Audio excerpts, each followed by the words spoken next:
What is going on, everybody? David Productions 345 here, and today I have another video for you guys, and it is going to be another video about my interior. But today I'm going to be explaining why Dodge Chargers are pretty luxurious if you can option them out the right way, which means getting most of the options and creature comforts. Obviously they stopped making chargers anymore, so finding the right charger for you is one of the most important things. I had mentioned this in one of my other videos. It was, I think, how to save money on your Dodge Charger, or if you're trying to buy one, and it's buying one with the right options. And I'm going to be talking about that in this video, guys. So without further ado, I hate long intros, so let's get right into the video, guys. Alright, everybody, so this is going to be basically a creature comfort video, talking about all the creature comforts this car has and the options it has. I'm not going to be going really slow through this because I have about like 25 different things I want to talk about, so I'm going to be kind of moving more fast-paced. Are you serious, my brother?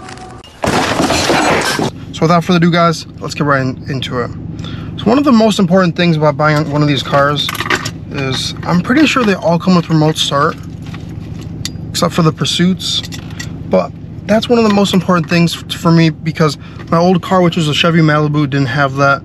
And especially around this area that I live in, it's always cold. You guys can see the snow is on my car right now, but it is always cold outside, and having remote start is very important, just because you can start your car and warm it up while you're shoveling it off, or while you're inside still getting ready. And I always use that almost every single day. Ever since I got it, guys, I cannot get a car again that doesn't have remote start unless it's a manual vehicle, which makes sense. But you guys can see it's on the key fob right there. I love the remote start. It's probably one of my favorite features this car has. So I'm 95% sure all Dodge Chargers have it, except for the Pursuits. So that's the first thing I want to talk about. Next is this car has options for heated seats and ventilated seats in the front. And this car is a 2013. Yes, I'm saying ventilated seats. This car, I don't really know too many cars besides maybe like a Cadillac that had that in 2013. But I was very surprised when I got this, because I didn't even know that this car had that. And I was very surprised because I'm like, I don't even know if I'll use that at all. Obviously the heated seats when it gets cold, like right now, it's very useful. But the ventilated seats, guys, in the summer, when I finish playing a basketball game and I'm sweating, I turn that on and I just get cooled off so quick. Also, when my AC decides to work, I use that as well. But the ventilated seats, they're only in the front, but they're very useful, especially if you live in a hot area like Florida or even like Texas or California. So the next thing I want to talk about is the rear seats. Back here, these seats are actually heated. Right here, there's two levels of heated seats for the rear, and you can just basically turn them on, level 2, level 1, and then off. Yeah, so a lot of my friends, when they're in the back of my car, when they're going somewhere in the winter time, like going on a drift, they're like, yeah, rear heated seats. I'm like, yeah. So it's very comfortable, very useful. The next thing I want to talk about is heated steering wheel. This car has a heated steering wheel, nothing too crazy to talk about. That's basically it. If you live in a colder climate, it'll work for you. Next thing I want to talk about is heated and cooled cup holders. So you guys can see right here, there's a switch right here. So right there, you guys can see it's blue. The cup holder illuminates blue at night, but it'll basically cool your drink off. So if I want to keep my coffee, my iced coffee cold, I can press that. And the other one actually warms it up. So obviously right now it's cold because it's the winter time, but this will work if you have a hot coffee. And these actually work very well.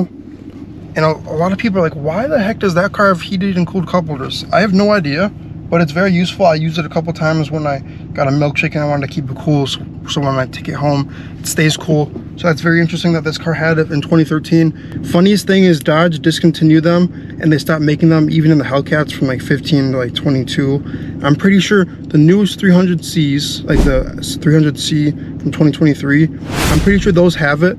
People are so surprised, like, this car's heated and cooled cup holders, but like, yeah, but the 2011 to 14s, they had that too.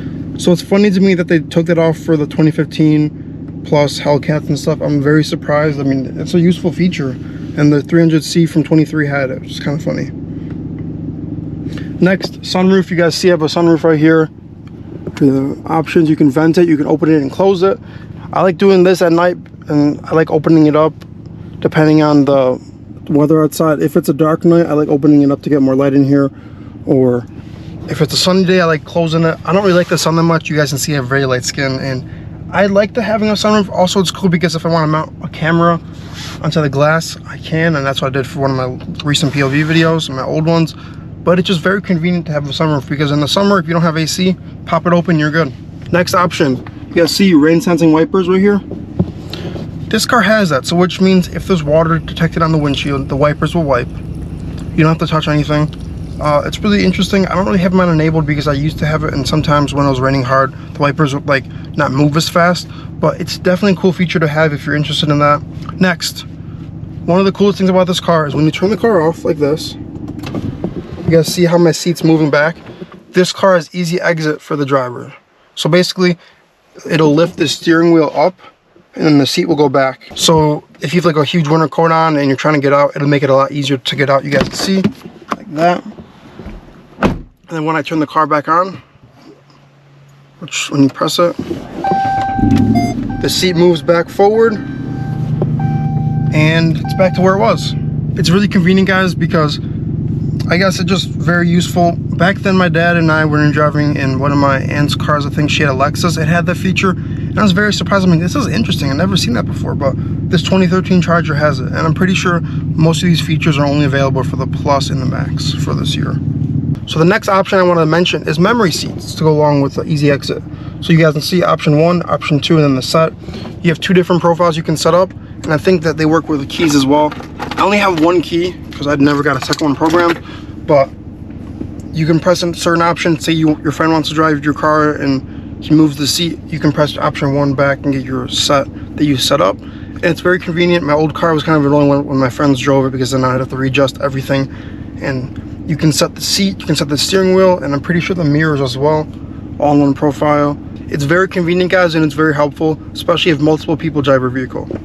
Next thing I want to mention is the screen. So this is an 8.4-inch touchscreen. In 2013, it's a big deal. One of my friends has a 2015 Camry. His screen's a little bit smaller, and this is a huge screen for this year. I know, guys, not all the cars had this. Like, I think at least the RTs had it, but like some of the V6s and even some the Super Bs were an option for it. They have the smaller 4.3-inch screen. Not all the cars had it. Definitely a great thing to have in 2013. It's a huge screen, a lot of real estate to play with, but it's a huge instrument panel, and also the gauge cluster, not this one, but the old one I had with the smaller screen. It was a very interesting cluster for that year. It still had a digital speed. It wasn't as big as this one, but it still had it. For 2013, it was a pretty good size screen. Next thing I want to mention is the interior. So this is a full-size sedan. Don't mind my bag of camera gear, but this is a pretty good size interior, guys. The back seats are massive, and then look at the headroom. Only thing about the back is your head kind of goes to where those lines are, so they kind of cut the roof line shorter, and then they just put the tinted lines so the sun won't get in your eyes. But it's a very spacious interior, guys. Everything is just massive in here. The next thing I want to mention is electric adjusted pedals. So these seats are powered seats, and also there's a switch right here. Don't mind the dirt, I need to clean this. Right here, when you move it back, it'll pull the pedals more towards you, and when you move it forward, it'll push the pedals more towards the front of the car. It's awesome if you're shorter. I'm not short, so I don't really use it much. But if you also want to have better brake response and throttle response, you can move the pedals closer to you. So when you normally press it, it'll be more because it'll be more of an input because the pedals are closer to you. So next thing I want to talk about is auto dimming mirrors and heated mirrors. So my rear view mirror, when I didn't have my mirror dash cam on it, it would detect lights in the back and it would make the side mirrors blue, basically. So it would dim out the light a lot. It was awesome. I don't really use it because obviously my mirror dash cam is in the way, but it was a really interesting feature because it would be really cool and it would help me drive better at night so the lights weren't shining in my eyes. Also, my mirrors are heated, so when I turn on my rear vent for the rear window, the rear defrost, the mirrors will get heated up and they'll defrost the snow on it. So it's really cool if you live in a colder environment. Next thing, ambient lighting.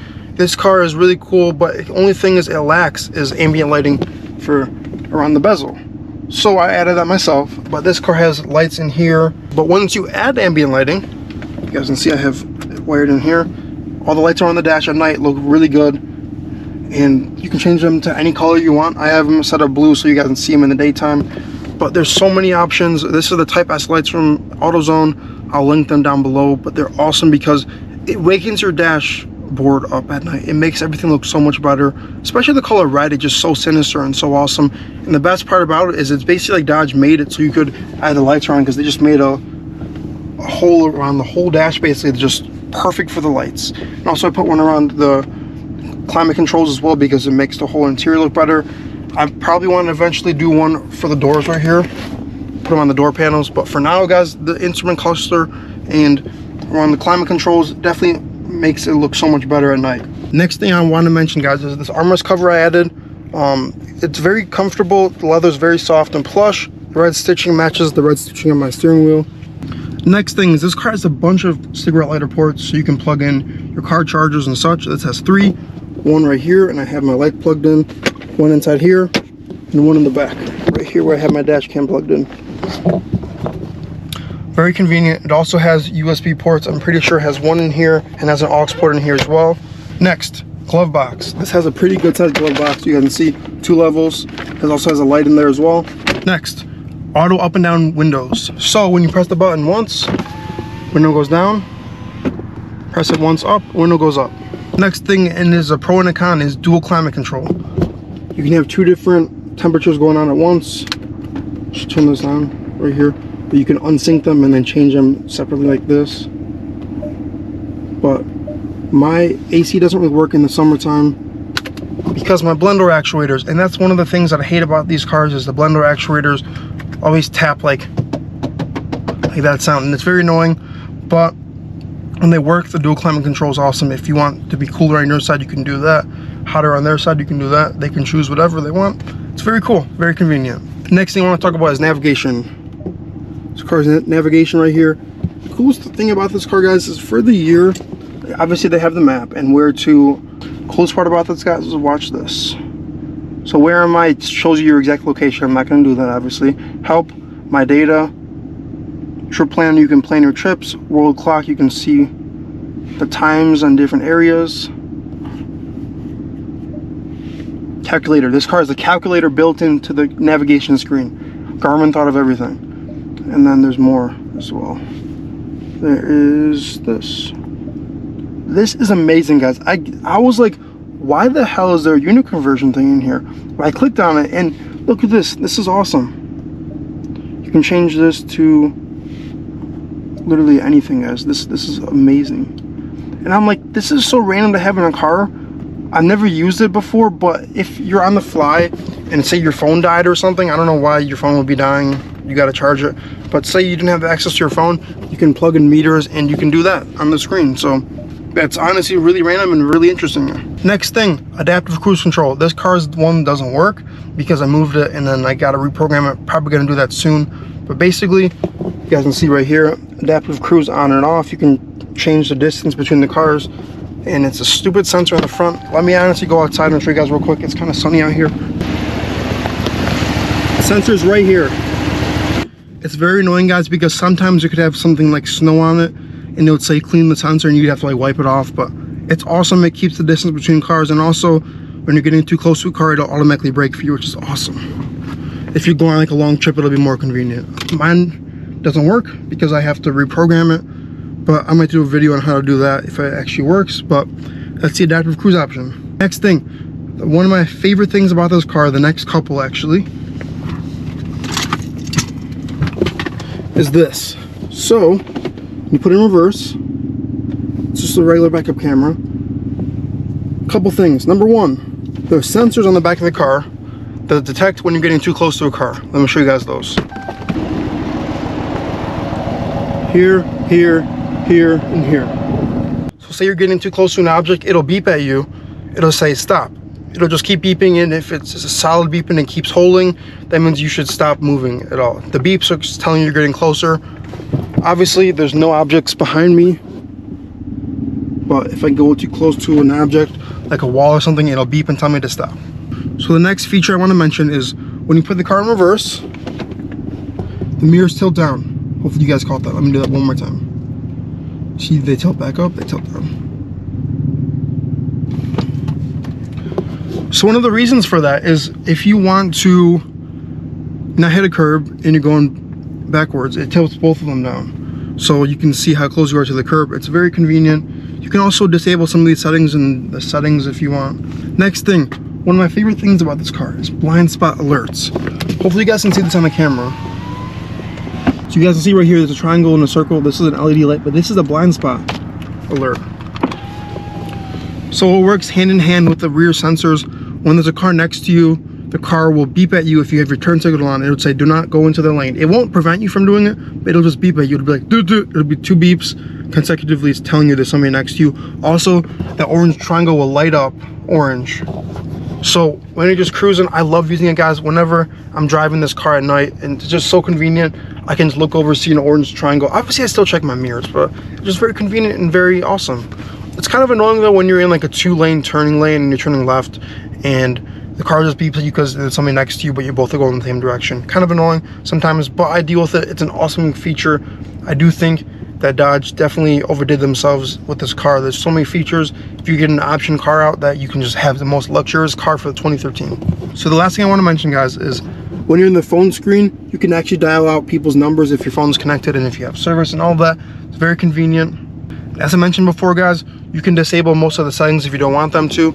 So all you got to do is click settings, and then you got to click driver assistance. You can see forward collision warning is the adaptive cruise. Also, forgot to mention that. So if you're getting too close to a car, it'll like flash on the screen. But obviously mine doesn't work because my adaptive cruise doesn't work. There's the park assist option right there. There's the tilt mirrors in reverse. You can enable that. Blind spot alert, the backup camera, and then the wipers, and then the hail start assist. So guys, this has been one of my favorite cars, I think, that I've been inside, because it has so many features. The interior is so comfortable. Yes, I know a Hellcat would have better seats, or the scattered seats, the Alcantara ones are really comfortable as well.